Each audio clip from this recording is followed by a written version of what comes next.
But I wanted to mention something that I see every day in the gym. This will probably help you a lot. If you're training regularly, this is going to help you get better results. If you're not training, then it's going to teach you something for when you do start training and move you forward with your results, okay? So basically, something I see on a regular basis, when I see people training in the gym, or whether it's in classes or wherever, so if you're taking part in classes or working out at home, this is very important that you know this.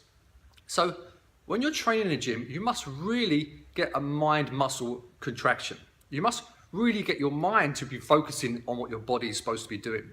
Now, this might sound a bit hairy-fairy or wow, but it's really, really important. I was never taught this when I first started training. And there's probably a lot of you who are watching this video right now thinking, well, I never knew this. I just trained through it and blast my muscles and just jump and exhaust myself. You see, training isn't just about being exhausted. It's not just about thrashing yourself into the floor.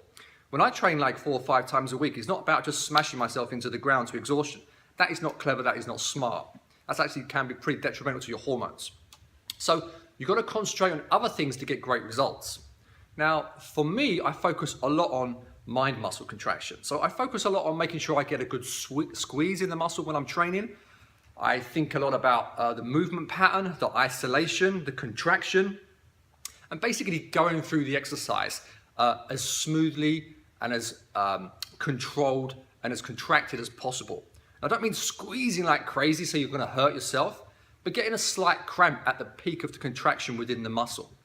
Now, if this is beyond you and you don't even train in a gym right now and you're just like, well, I don't even train in a gym, why am I listening to this?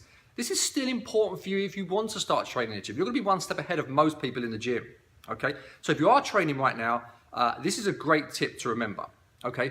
Because the body does what the mind tells it. So you need to get a good isolation. You need to get your neurological pathways to be activated before you take part in an exercise.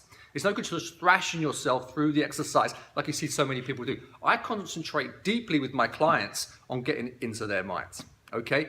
That is a real strong step forward for them to progress. Once I do that and I get them to realize things like mind, muscle, and other things as well, it's really important for them to understand this so they can start to move forward and get better results. I don't get fantastic results from my clients just because I just thrash them into the ground. I work on a few things, and this is just one of them, and it's a very important tip that I think is going to help you a lot, okay? So, concentrate on mind-muscle movement, isolation, contraction, feeling it. A lot of people don't really even know what their body is designed to do in certain ways, or certain movement patterns, or how do I get my shoulders to shrug backwards? What muscles elevate my arm?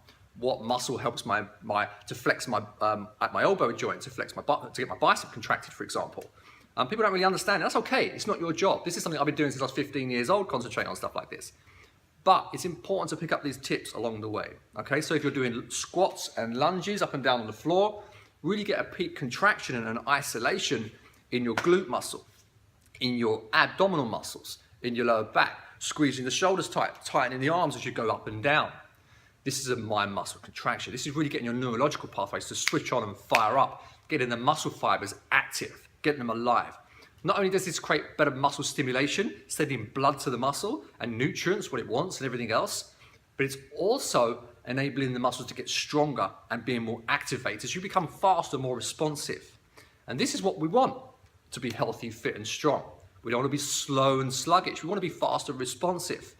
And things like mind muscle activation and things like that are going to help you become more, your body function better, become more aware of your body, especially when you're training.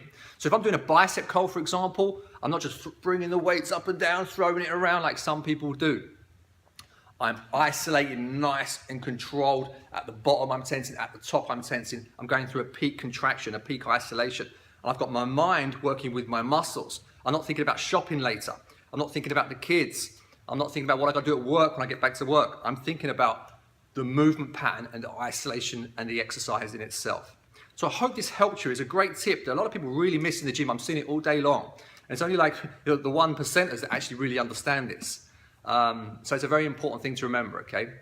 So listen, if you like this video, you think it's a good video and you think it's helpful and it's going to benefit anybody, then basically click share or put a message below that you enjoy it, click like, do something, share the love, and I'll be more than happy to make some more videos. I hope you're enjoying these videos for the rest of this week. I'm going to be making